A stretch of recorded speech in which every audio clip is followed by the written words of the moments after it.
Danilão, você falou que você é especialista na várzea, e você falou que você é palmeirense, e você falou que você é simpatizante do Água Santa, que já foi um time de várzea, né? Sim.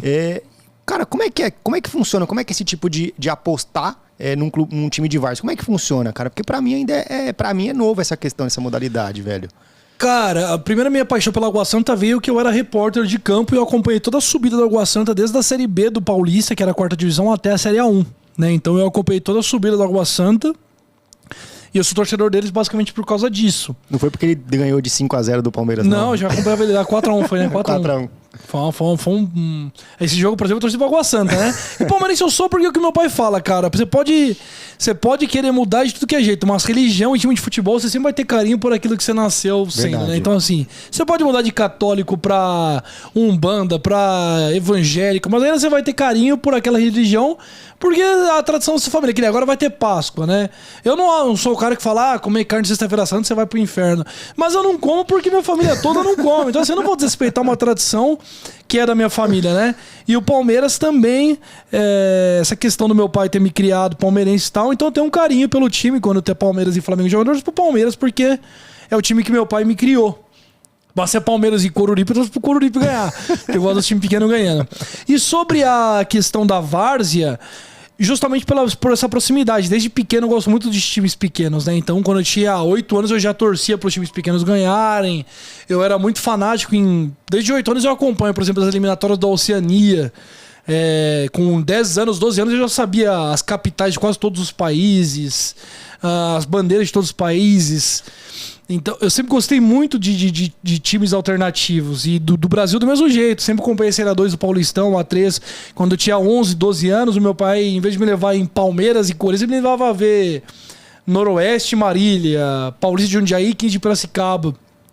Então todo esse universo fez com que eu me tornasse apaixonado pelo futebol de várzea. Que na verdade várzea, o nome várzea que a gente fala, não é time de várzea que nem o Água Santa já foi. Várzea é os campeonatos abaixo da Série B do Brasileiro, que ali é a nossa querida várzea, basicamente. Eu pensava que era a várzea, galera... participar da Copa Kaiser, pensava que era esse, porque meu cunhado, ele era presidente de um time de várzea, falei, pô, será que o Danilão tava lá? Não, nosso termo várzea que a gente usa no futebol, nas apostas, é todo o universo fora dos grandes holofotes. Então, tudo que é várzea espanhola, o que é várzea espanhola? 3ª divisão pra baixo. Várzea italiana, 3ª divisão pra baixo. Futebol brasileiro, 3ª divisão pra baixo. Tudo isso aí é várzea. A gente chama de várzea porque é uma coisa que se engloba mais. Você não pode falar, eu sou tipster de piauiense, por exemplo. Não dá. Então, assim, eu sou tipster de campeonatos estaduais, de várzea. Trabalho com jogos pequenos do Brasil inteiro. E aí você decidiu se especializar nessa modalidade por alguma questão específica? Odds, alguma coisa nesse sentido? Ou não? Que nem você falou, já é paixão por isso, mas uniu alguma coisa a mais? Então, cara, quando eu comecei lá no Quero Apostar, eu tava perdido, né? Depois de 2 anos eu não sabia muito, não tinha lucros e tal. E eu falei, pô, preciso arrumar um mercado que eu curto, assim, né? Que eu faça bem e tenha lucros. E aí, acho que foi no final de semana. Eu vi que tinha os mercados do futebol brasileiro abertos na 365. Eu não sei porque eu demorei tanto pra ver que tinha esses mercados lá. E aí tinha um monte de competição de futebol de equipes menores. E eu comecei a trabalhar nelas. Eu comecei a ver que tava vindo um retorno muito bom, que eu tava acertando tudo.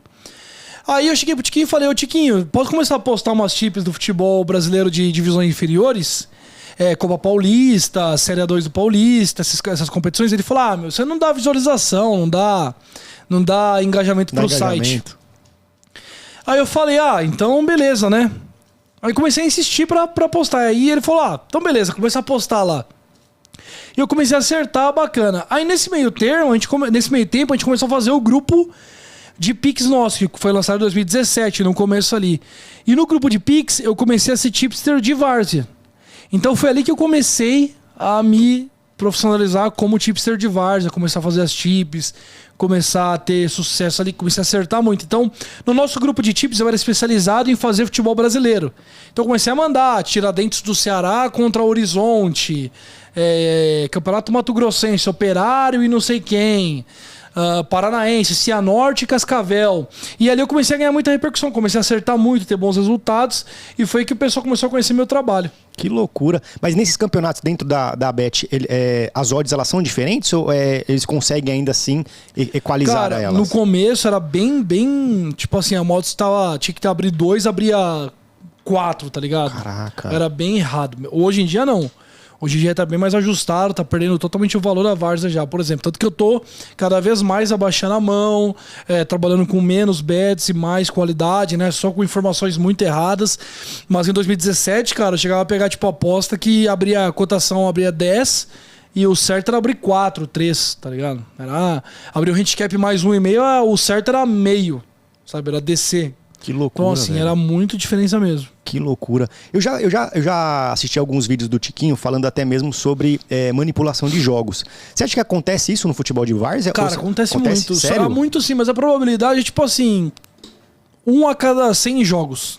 Então, assim, é uma coisa que acontece, mas que não vai te prejudicar.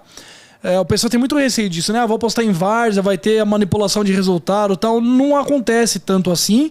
E quando acontece, o tipster, que sou eu no caso, eu já sei dos times que combinam jogos, a movimentação das linhas, quando tem combinação também, elas são muito mais sensíveis. Então, quando uma cotação tá 1,90 e ela vai para 1,05 do nada durante o dia, sem justificativa, é porque alguma coisa está acontecendo ali. Então, a gente evita de fazer esses jogos. Tem muito fixed que também não existe, que o pessoal fala que acontece, mas no fim das contas é mentira.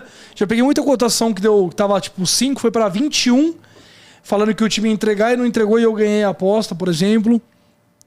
Então, é uma coisa que existe, mas não atrapalha. Entendi. E você, por exemplo, quando acontece, você já pegou algum jogo que teve uma manipulação? E nesse caso, se você já pegou, o que acontece dentro da casa? Eles pegam o dinheiro de volta? Não, eles deixam rolar. Eles deixam normal? Deixam. Tipo assim, antes de eu começar, eles decidem se eles vão pro live ou não com o jogo. Tem vezes que o jogo tá com suspeita de manipulação e vai pro ao vivo normalmente. E tem vezes que o jogo tá manipulado e ele só fecha no pré-live. Só que eles pagam você normal. Eles nunca deixam de pagar. Até porque o que eu te falei. Tem vezes também que tá com suspeita de manipulação, tem um dinheiro entrando de forma normal no mercado. Só que às vezes é um cara de uma banca física lá, não sei aonde, e o cara fala que tá manipulado o jogo, todo mundo começa a circular a informação e o jogo não tá manipulado. Então a casa, às vezes ela só tira o jogo do ao vivo, mais nada. Mais nada. Então, porque pra ela também às vezes é viável. O tanto de gente que entra achando que tá manipulado um jogo às vezes e não tá, é absurdo também. Então, pra elas no longo prazo acaba ficando 0-0, até ganhando, se for ver. Caraca, que coisa de louco.